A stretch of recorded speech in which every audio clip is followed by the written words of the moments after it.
Here's a trick for retreading your tool when you're grinding telescope mirrors. You got your pitch lap going on, but yet invariably it just simply wears down. So what I do, I take my solder iron, let it heat up, and as it heats up, it'll actually allow you to melt right into there. You need to make sure that this is clean before you start it. As it does so, you just retread across it.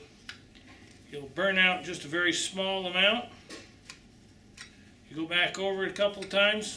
It gets a little bit more every time. Pretty soon it actually melts it right inside that track.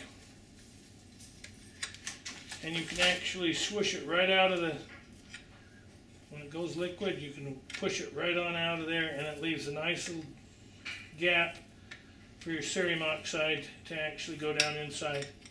I just go right on around my mirror. Pretty soon it's all completely done. Now it does leave a little bit of an edge ear on it, and I'll show you how to get rid of that in just a second.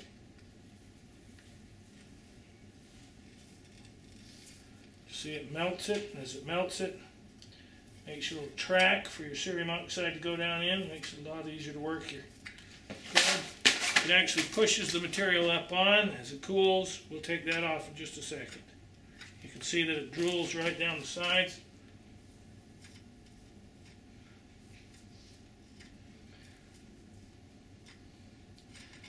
You can see it liquefies only that little section that's right there. You can go ahead and push it on out. I've tried a number of different ways to do this. This one just happens to be the quickest and easiest. Now, in the interest of time, with my new waffle pattern on here, I'm not going to continue to do the rest of it. Just all I'm doing is showing you how it works. So push that last little bit of the goo, and you can see it literally drizzles on around there. Now, once that's cooled off a little bit, and it does have to, it takes a second for it to cool. You can see it's still a little tacky. This section over here is already cooled. I'm going to take just anything that's flat. A scraper of any kind. You can take a kitchen knife if you want, and just run it across here. And it picks up that extra pine pitch, kicks it right out of there. It maintains your shape of your mirror that you're still polishing, but it does get rid of it. It opens up the tracks. You'll have a little chip out on it, and that's okay because it's still a lot more uniform and better looking. Take these little chunks around here off the outside of it. Now you notice what I've got here is I've got I just went down and got Fix-All for my base. That's just my patch on top of that plaster of Paris base that I made for my polishing tool.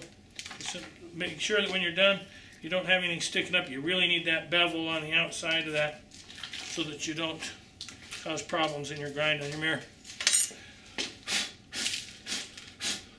Now for those sections that are done like that, those pieces, I've still got more of it to do, but you can see what's going on. Now,